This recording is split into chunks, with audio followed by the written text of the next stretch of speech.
Brigada News FM, the music and news authority, is now broadcasting in different major cities in the Philippines. 104.7 Brigada News FM National, 93.1 Brigada News FM Cebu City, 89.5 Brigada News FM General Santos City, 93.1 Brigada News FM Zamboanga City, 88.3 Brigada News FM Cotabato City, 89.3 Brigada News FM Toledo City, 103.1 Brigada News FM Puerto Princesa Palawan, 88.5 Brigada News FM San Carlos City, Negros Occidental, 95.7 Brigada News FM Coronadal City, 89.3 Brigada News FM Calibo Aklan, 102.5 Brigada News FM Cagayan de Oro. Soon to air.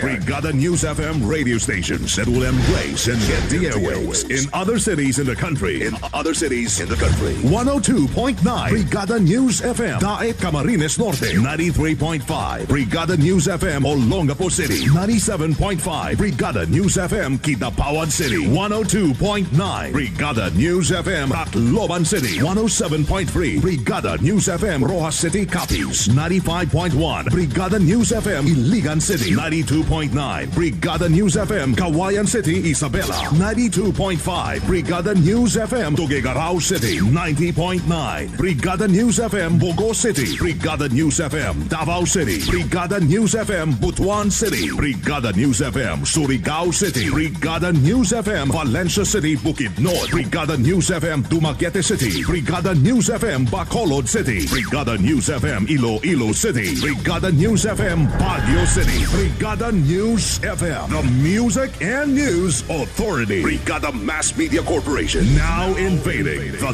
nationwide broadcasting scene. And will soon have its mark in Philippine radio.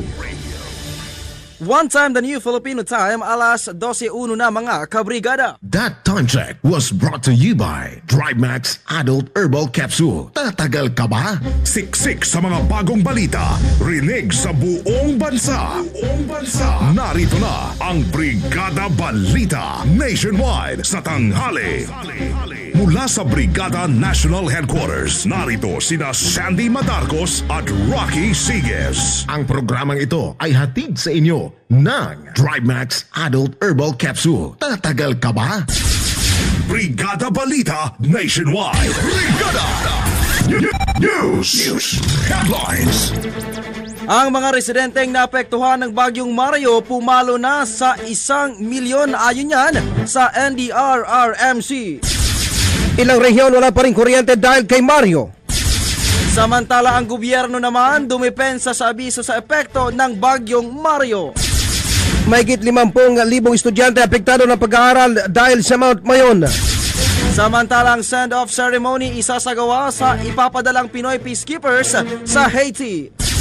PNP Chief Alan Purisima ay dinepensa ni DILG Secretary Rojas sa questionabling ari-arian. At mamaya-mayang konti kuha din tayo ng update live direktamente mula dyan sa Palasyo ng Malacanang. Economic opportunity dahilan daw ng pagkahikayat ng marami na sumali sa terorismo. Ayon yan mismo kay President Benigno Noynoy Aquino III. Samantala, posibleng paglabag naman sa WPP ng pagpa-interview ng mga testigo sa Makati Building Anomaly, pinag-aaralan na ng Department of Justice.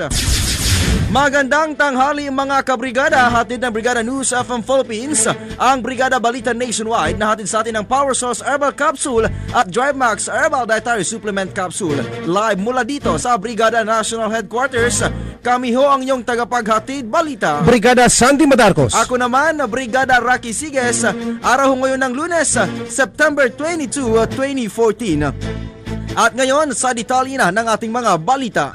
Brigada National! Ang bahaging ito ay hatid sa inyo ng Power Cells Herbal Capsule. Tuldukan ang sakit. Brigada Balita Nationwide. Mga kabrigada, live din ho tayo napapakinggan dyan sa Brigada News FM General Santos City. Marami pa ring mga lugar ang nasinalanta ng Bagyong Mario at habagat itong weekend ang wala pa ring supply ng kuryente dahil sa matinding pinsala ng kalamidad. Sa panayam ng Brigada News FM kay National Disaster Risk Reduction and Management Council or NDRRMC spokesperson Romina Marisigan, sinabi nito na sinisika pa rin ng kaukulang ahensya na maibalik sa normal ang supply ng kuryente. Napagalaman na kabilang sa mga lugar na wala pa ring supply ng elektrisidad ay ang Region 1, Ilocos Norte, Ilocos Sur, La Union at Pangasinan. May ilang mga lugar din sa Region 2 lalo na ang Cagayan at Nueva Vizcaya na wala pa ring kuryente. Napagalaman na nasa 12 katao na ang naitalang patay habang 12 naman ang nasugatan sa pananalasa ng Bagyong Mario. Meron pong papatuloy tayong monitor dahil meron po pong mga areas na yung pong supply po ng kuryente nila ay hindi pa po totally restored lahat. Meron pa po silang mga ilan po na lugar sa atin na meron pa pong nakakaranas pa po ng mga walang kuryente o konti pa lang po ang supply. Katulad po dito sa areas natin sa Region 1, Ilocos Norte, Ilocos Sur, La Union at Pangasinan na may nakakaranas pa rin po ng walang kuryente. Sa Region 2 po may mga areas po sa Cagayan at Nueva Vizcaya na wala pa rin pong kuryente. Yan po ang tinig ni NDRRMC spokesperson Romina Marisigan. Brigada Balita Nationwide. Binigyan din ngayon ng National Disaster Risk Reduction and Management Council na sapat naman ang naging abiso ng pamahalaan sa pagbibigay ng abiso sa mga residenteng naapektuhan ng Bagyong Mario at habagat. Sa panayam ng Brigada News FM kay NDRRMC spokesperson Romina Marasigan, sinabi nito na bilang proseso, ang Weather Bureau ang siya nagbibigay ng impormasyon sa NDRRMC para agad na ipagbigay alam sa Office of Civil Defense Regional Offices. Habang ang Regional Offices naman ang siyang nagpaparating ng impormasyon sa bawat lokal na pamahalaan para ito ang ay may parating naman sa mga apektadong lugar.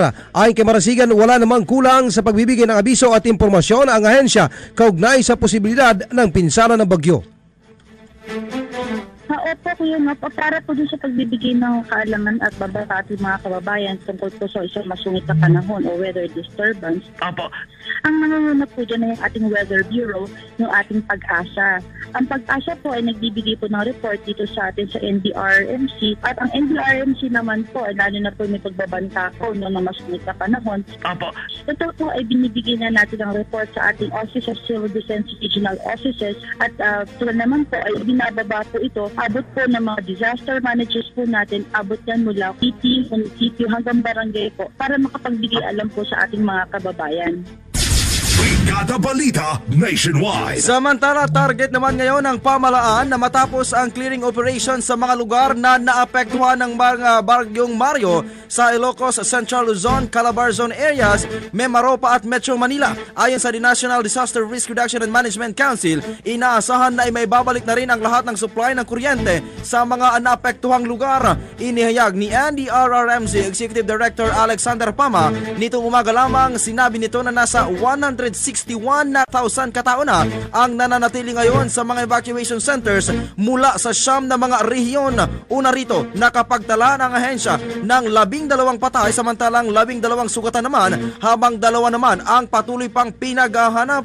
Nakapagtala naman ang ahensya ng 870,000 katao na naapektuhan ng bagyo at habagat. Umaabot naman sa mahigit 147 million ang pinsala sa agrikultura at infrastruktura na may pinamalaking pinsala na umaabot naman sa halos 100 million. Brigada Balita Nationwide. Umaabot naman sa mahigit 1 milyon ang naapektuhan ng nakalipas sa pagugupit ng Bagyong Mario. Batay sa pinakahuling update ng National Disaster Risk Reduction Management Council na inilabas kaninang umaga. As of Monday morning, mayroon ng kabuuang 258,976 na pamilya o 1,160,050 mula sa 27 mga probinsya sa Ilocos, Cagayan Valley, Central at Southern Luzon, Bicol, Central Visayas, Cordillera at Metro Manila. Natili namang 12 ang naitatalang o naitatalang namatay, 12 na sugatan at 2 pa ang pinaghanap ng mga rescuers. Samantalang ang 30,000 plus pa rin ang mga nasa evacuation centers. Umaabot naman sa 1,710 ang nasirang mga kabahayan sa Ilocos, Central at Southern Luzon at Cordillera at 81 naman na mga kalsada at 6 na mga tulay sa Ilocos, Central Luzon at Metro Manila ang hindi pa madaanan sa ngayon. Samantala, naibalik na rin ang normal na daloy ng supply ng kuryente sa Apayao, Laguna, Batangas, Quezon at Rizal. Ang Bagyong Mario tuluyan ng lumabas sa Philippine Area of Responsibility kaninang madaling araw. Brigada Balita Nationwide. One time the new Filipino time, alas 12:08 na mga kabrigada. Live din ho tayo napapakinggan dyan sa Brigada News FM Puerto Princesa City at dyan sa Brigada News FM Zamboanga City. At sa mga oras na to, dako tayo sa Palasyo ng Malacanang. Naka-standby si Brigada Leo Navarro Malikdem. Economic opportunity dahilan daw ng pagkahikayat ng marami na sumali sa terorismo. Brigada Leo, i-brigada mo! Brigada Live Report. Ang kakulangan sa economic opportunities ang isa sa mga nakikita ni Pangulong Noynoy Aquino na dahilan kung bakit nahihikayat ang ilan na sumali sa mga teroristang grupo tulad ng Islamic State at hindi ang ideolohiya o religious extremism. Ito ang tugon ni Pangulong Aquino nang matanong ng foreign media sa kung papaanong maiiwasang makapag-expand ang IS sa Asia, partikular sa Pilipinas. Ayon sa Pangulo, bagamat wala pa namang kumpirmasyon ang balitang mayroong tinatayang 100 Pinoy mula sa Mindanao ang narecruit ng IS at nasa Middle East ngayon para makipaglaban, tiniyak naman niyang hindi ito mamalitin ng gobyernong Pilipinas at pagtutuunan ng pansin. Binigyan din ni Pinoy na hindi masasabing walang potensyal ang Pilipinas na hindi mapapasok ng mga terorista, pero anya ay sinusubukan namang ugatin ng pamahalaan ang dahilan ng pag-aalsa ng mga ito tulad na lamang ng ginawang Bangsamoro Basic Law, katuwang ang Moro Islamic Liberation Front. Mula sa Palasyo ng Malacanang para sa Brigada Balita Nationwide, Brigada Leo Navarro Malikdem, Brigada News. Brigada Balita Nationwide. Samantala, umaabot na sa 88 mga eskwelahan ang apektado ngayon ng pag-aalboruto ng Bulkang Mayon sa Legazpi City sa lalawigan ng Albay. Sa panayam ng Brigada News FM kay Albay Governor Joey Salceda, sinabi nito na nasa 54,904 na ng mga estudyante ang naapektuhan. Ayon kay Salceda, nasa 1,000 or 1,000 na mga silid-aralan ang kanilang kailangan maliban pa sa tubig na isa sa pangunahing pangangailangan. Kaugnay nito, bagamat mistulang kumalma na ang bulkan, ay hindi pa rin naman ligtas sa mga residente na bumalik sa tinatawag na 6 kilometers danger zone. Posible rin naman abutin pa ng 2 hanggang 3 linggo bago maibalik sa normalang klase ng mga mag-aaral at maging ang mga naninirahan malapit sa nasabing bulkan. Brigada Balita Nationwide. Pangungunahan naman ni AFP Chief General Gregorio Catabang Jr. ang send-off ceremony na gagawin mamayang 1:00 ng hapon sa Villamor Air Base sa Pasay City para sa 157 Navy personnel patungo Haiti. Sa panayam ng Brigada News FM kay AFP PIO Chief Lieutenant Colonel Ramon Sagala, magsisilbing tagabantay mga ito sa perimeter force ng headquarters ng UN mission sa Haiti at magbibigay ng administrative at logistic clerical services sa force headquarters, habang ang ilan sa mga ito ay mag-ooperate ng military vehicles at magbibigay ng special security sa ilang personalidad ng force headquarters. Ito na ang pang-18 AFP contingents na ipapadala ng pamahalaan sa mga bansang may kaguluhan. Una rito, dumating na sa bansa kagabi ang mga sundalo nagsilbi ng mga peacekeeping force sa Golan Heights. Brigada Balita Nationwide. Sa mga oras na to, dako muna tayo sa Department of Justice. Naka-standby si Brigada Geoffrey Bong Kagape, posibleng paglabag sa Witness Protection Program or WPP ng pagpa-interview ng mga testigo sa Makati Building Anomaly. Pinag-aaralan na yan ng Department of Justice. Brigada Bong, i-brigada mo! Brigada Live Report. Pinag-aaralan na rin ngayon ng Department of Justice o ng DOJ, lalo na ng Witness Protection Program o WPP, kung nagkaroon ng paglabag ang pagpa-interview ng mga testigo sa kontrobersyal na Makati City Building 2 Anomaly laban kay Vice President Jomar Binay. Ayon kay DOJ Secretary Laila de Lima, hindi inaprobahan ng Department of Justice ang pagpa-interview ng 2 mga testigo sa media matapos ang naging talumpati noong nakaraang linggo ni Vice President Binay. Paliwanag ni de Lima, hindi pinapayagan ng DOJ ang pagharap sa media ng mga testigo na sina Renato Bundal at Engineer Mario Hichanova na nasa ilalim ng WPP full coverage. Napagalaman na harap-harapang binanatan ng dalawang testigo si Binay at sinabing hindi o mano sila susuko kapag hindi na rin sumuko ang pangalawang Pangulo. Para sa Brigada Balita Nationwide, Brigada Joffrey Bong Kagapi, Brigada News. Brigada Balita Nationwide. Maraming salamat, Brigada Joffrey Bong Kagape. Live din po tayo napapakinggan dyan sa Brigada News FM Cotabato City at dyan sa Brigada News FM Cagayan de Oro City. At sa ating panghuling balita nasyonal, idinipensa ngayon ni Department of Interior Secretary Mar Rojas si Philippine National Police Chief Director General Alan Purisima kaugnay sa kwini-kwestyong ari-arian nito na una nang isinapubliko matapos na tumanggi itong ilabas ng kusa ang kanyang Statement of Assets, Liabilities and Net Worth or SALN.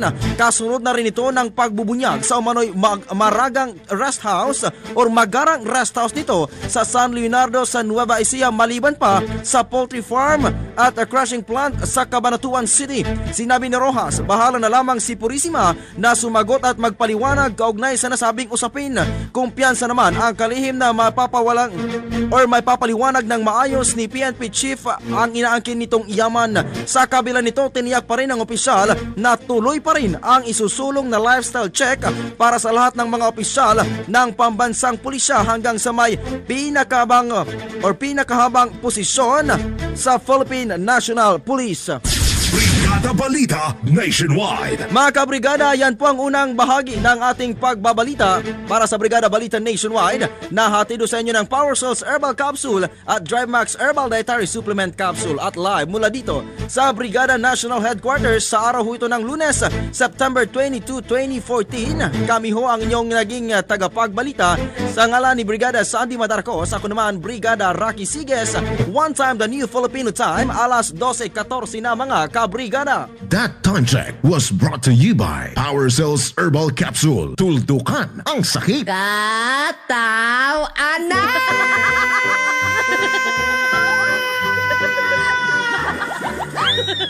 Alam mo, Toy, sang amin, kada bating-ting kain, gid. We, talaga? Bakit di ka tumaba? Kasi, Toy, isang araw, isang beses lang magbating. Ay! Okay, kayo!